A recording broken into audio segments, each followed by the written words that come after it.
बहुत धन्यवाद, आप इतने छोटे टाइम पे आए, थैंक यू सो मच। थोड़ा पीछे अग्निपथ से रिलेटेड करें शुरू? फैन बंद करना ये सर थोड़ा पीछे पूरा फ्रेम ले लेना। नमस्कार, आप सब भाइयों का बहुत बहुत स्वागत है। आज आप यहाँ पे आए हमारी आवाज उठाने के लिए, आवाज करने के लिए। मेरे साथ हमारे टीम के यूथ कांग्रेस के साथी जहांजेब जी जो नेशनल मीडिया इंचार्ज हैं, यूथ कांग्रेस के वाइस प्रेसिडेंट रिकी डलोत्रा जी, लतीश जी जो सचिव हैं प्रदेश यूथ कांग्रेस के, दिव्यांश जी जो सचिव हैं, और हमारे डिस्ट्रिक्ट प्रेसिडेंट जम्मू के हैप्पी रंधावा जी, सभी यहाँ पे हैं। और आज हम यही आवाज आपके जरिए लोगों तक पहुंचाना चाहते हैं। ये जो अग्निपथ स्कीम आई है, इससे जो नुकसान हमारी देश की आर्मी को, सेनाओं को हो रहा है, उनसे सबसे पहले तो हमारी आर्मी का स्वाभिमान, परंपरा और अनुशासन में सबसे ज्यादा ठेस पहुंच रही है। और ये जो 4 साल का टेम्पररी पैकेज, ये जो लिमिटेड, प्राइवेट लिमिटेड बनाने की बात कर रहे हैं फौजों को, इससे एक ही संदेश जा रहा है, हमारे देश की सुरक्षा को खराब हो रही है, वो कमजोर हो रही है। और कितनी आर्मी के एक्सपर्ट्स का, मिलिट्री के एक्सपर्ट्स का भी ये मानना है कि ये जो स्कीम है ये देश के लिए अच्छी नहीं, क्योंकि कितनी जो नेवी है, एयरफोर्स है, उसमें इतनी टेक्निकल जो पोस्टिंग होती है, टेक्निकल जो काम होते हैं, कम से कम 1.5-2 साल का समय तो उनको सीखने में लग जाता है। तो 2 साल में जो एक युवा जिस काम को सीखेगा, उसके बाद 2 साल की नौकरी करके फिर वापस चला जाएगा, ये कहां का न्याय है? ना ही उस युवा के साथ न्याय है, और इससे हमारी देश की जो आर्मी है वो भी कमजोर होगी, उसके साथ भी न्याय नहीं है। और यहां तक अग्निपथ स्कीम की बात करें, अगर जितने युवा वहां पे जाएंगे उससे 25% रिटेन होंगे, बाकी सब घर वापिस आ जाएंगे।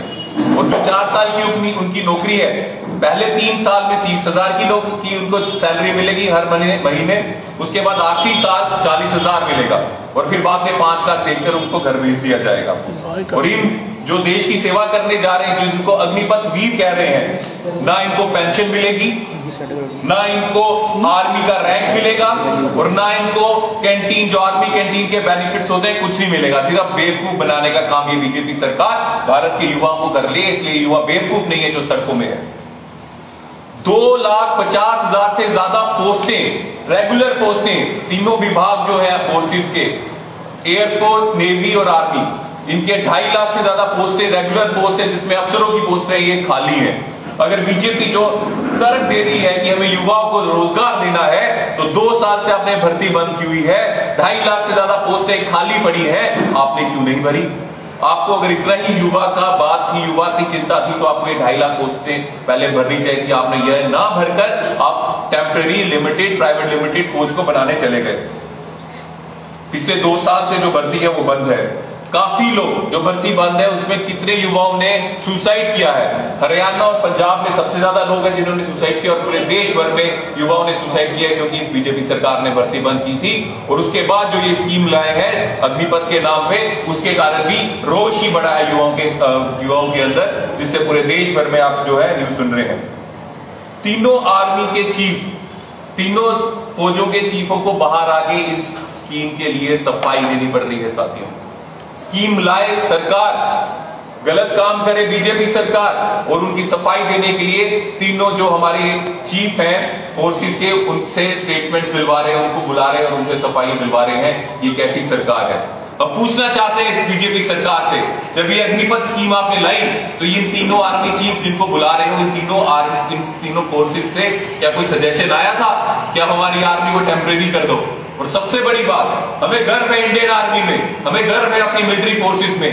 आज तक कभी इतिहास में ऐसा नहीं हुआ, चाहे कारगिल हो, चाहे पाकिस्तान के साथ कितनी लड़ाइयां हो, चाहे बांग्लादेश को एक नया देश बनाया, वो इंडियन आर्मी, इंडियन फोर्सेस ने बनाया।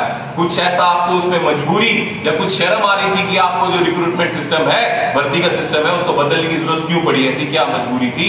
आपको किसको खुश करना था? ये सवाल आपके माध्यम से आज हम इंडियन गवर्नमेंट को कर रहे हैं, जो बीजेपी चला रही है। धन्यवाद। आप कह रहे हैं कि तीनों चीफ जो है सामने आकर उनको सफाई देनी पड़ रही है।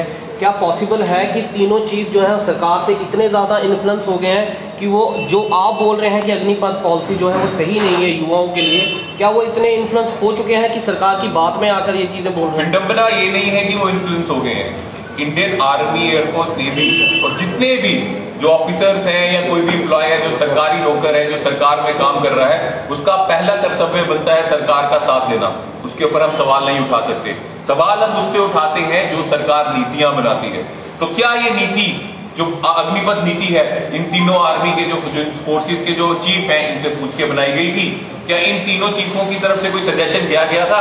ऐसा कुछ रिटन है? और यहाँ जिन युवाओं के लिए आप बोल रहे हैं रोजगार देना चाहते हो अग्निपथ के नाम से, कि इन युवा से कोई वार्तालाप की, इनसे कोई सजेशन मांगा था? सिर्फ एक तरह से आप एक जल्दबाजी में, और भारत की सुरक्षा से जुड़ा हुआ ये मुद्दा है, इसके ऊपर स्कीम बना देते हैं जिसमें पूरे देश में रोष आता है, जिससे पूरे देश की आर्मी, एयरफोर्स और नेवी जो है उस वीक होती है, उसकी सुरक्षा हमारे देश की कम होती है। आप कैसे कर सकते हैं? इसके पीछे रोष तो होगा ही, और इसका विरोध कांग्रेस, यूथ कांग्रेस कर रही है। उदय जी, जिस तरीके से हम देखने को मिल रहे हैं, और ये भी कहा गया कि जो भी ये प्रदर्शन को हवा दे रहे हैं उनके खिलाफ FIR लगेगी और ताउम्र उनको नौकरी से वंचित रखा जाएगा। किस तरह देखते हैं इस फैसले? दादागिरी, गरूर, घमंड में चूर चूर ये सरकार, इन्होंने एक डिसीजन ले लिया तो ये सोच रहे हैं कि इसमें सोचने की जरूरत नहीं है, हम इसमें अटल रहेंगे।